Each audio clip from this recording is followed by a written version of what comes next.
Hi ಎಲ್ರಿಗೂ ನಮಸ್ಕಾರ, ನಾನು ನಿಮ್ಮ ಅಪ್ಡೇಟ್ ವಿತ್ ಆಕಾಶ್. ಈ ಗೂಗಲ್ ಡಯಲರ್ ಯೂಸ್ ಮಾಡ್ತಾ ಇರೋರಿಗೆ ನಿನ್ನೆ ಒಂದು ಹೊಸ ಅಪ್ಡೇಟ್ ಬಂತು. ಆ ಒಂದು ಅಪ್ಡೇಟ್ಗೆ ತುಂಬಾ ನೆಗೆಟಿವ್ ಒಪಿನಿಯನ್ ಬರ್ತಾ ಇದೆ. ಯಾಕಪ್ಪ ನೆಗೆಟಿವ್ ಒಪಿನಿಯನ್ ಬರ್ತಾ ಇದೆ ಅಂದ್ರೆ, ಈ ಐಕಾನ್ ಸೈಜ್ಗಳೇನಿತ್ತು ಆ ಸೈಜ್ನ ಸ್ವಲ್ಪ ದೊಡ್ಡದು ಮಾಡ್ಬಿಟ್ಟವ್ರೆ. ಅದಕ್ಕೋಸ್ಕರ ಜನಗಳಿಗೆ ಅದು ತುಂಬಾ ಡಿಸ್ಟ್ರಾಕ್ಟ್ ಆಗ್ತಾ ಇದೆ. ಜೊತೆಗೆ ಯಾರಾದರೂ ಫೋನ್ ಮಾಡ್ತು ಅಂದ್ರೆ ಕಾಲ್ನ ರಿಸೀವ್ ಮಾಡೋದು, ಕಟ್ ಮಾಡೋದು ಅದನ್ನು ಕೂಡ ಸ್ವಲ್ಪ ಚೇಂಜ್ ಮಾಡಿದ್ದಾರೆ.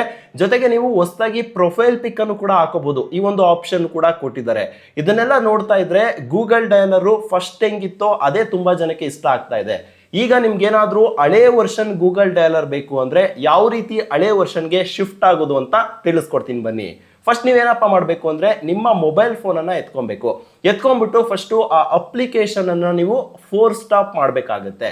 4 ಸ್ಟಾಪ್ ಮಾಡೋದು ಯಾವ ರೀತಿ ಅಂದ್ರೆ, ನೀವು ಆ ಅಪ್ಲಿಕೇಶನ್ ಅನ್ನ ಓಪನ್ ಮಾಡಿಕೊಂಡು ರೀಸೆಂಟ್ ಆಪ್ ಅಲ್ಲಿ ಆ ಐಕಾನ್ ಮೇಲೆ ಕ್ಲಿಕ್ ಮಾಡಿಬಿಟ್ಟು ಆಪ್ ಇನ್ಫಾರ್ಮ್ ಅಂತ ಇರುತ್ತೆ, ಅಲ್ಲಿ ಕ್ಲಿಕ್ ಮಾಡಿದ್ರೆ ನಿಮಗೆ 4 ಸ್ಟಾಪ್ ಆಪ್ಷನ್ ಕಾಣುತ್ತೆ. ಇನ್ನೇನಾದ್ರೂ ಹೊಸ UI ಇತ್ತು ನಿಮ್ಮ ಒಂದು ಫೋನಲ್ಲಿ ಅಂದ್ರೆ ನಿಮಗೆ ಎಲ್ಲಾದ್ರೂ ಒಂದ್ ಕಡೆ ಕೊಟ್ಟಿರ್ತಾರೆ, ಅದನ್ನ ಹುಡುಕ್ಬಿಟ್ಟು 4 ಸ್ಟಾಪ್ ಅನ್ನ ಮಾಡ್ಕೊಳ್ಳಿ. 4 ಸ್ಟಾಪ್ ಮಾಡಾದ್ಮೇಲೆ ನಿಮಗೆ ಅಲ್ಲೇ ಪಕ್ಕದಲ್ಲಿ ಒಂದು ಕ್ಲಿಯರ್ ಡೇಟಾ ಅಂತ ಒಂದು ಆಪ್ಷನ್ ಇರುತ್ತೆ. ಆ ಒಂದು ಆಪ್ಷನ್ ಅನ್ನ ಚೂಸ್ ಮಾಡಿಕೊಂಡು ನಿಮ್ಮ ಒಂದು ಕ್ಯಾಚ್ ಡೇಟಾವನ್ನ ಕ್ಲಿಯರ್ ಮಾಡ್ಕೊಳ್ಳಿ. ಇನ್ನು ಮೂರನೇದು ಬಂದು ಅನ್ಇನ್ಸ್ಟಾಲ್ ಅಪ್ಡೇಟ್ಸ್ ಅಂತ ಇರುತ್ತೆ, ಅದನ್ನ ಕ್ಲಿಕ್ ಮಾಡ್ತು ಅಂದ್ರೆ ನಿಮ್ಮ ಹೊಸ ಡಯಲರ್ ಇಂದ ಹಳೆ ಡಯಲರ್ಗೆ ಶಿಫ್ಟ್ ಆಗ್ತೀರಾ.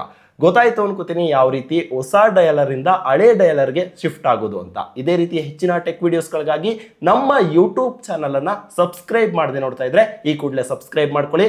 ನನ್ನ ಲೇಟೆಸ್ಟ್ ವಿಡಿಯೋ ನೋಡಬೇಕು ಅಂದ್ರೆ ಸ್ಕ್ರೀನ್ ಮೇಲೆ ಕಾಣ್ತಾ ಇರೋ ವಿಡಿಯೋ ಕಾರ್ಡ್ ಅನ್ನ ಕ್ಲಿಕ್ ಮಾಡಿ.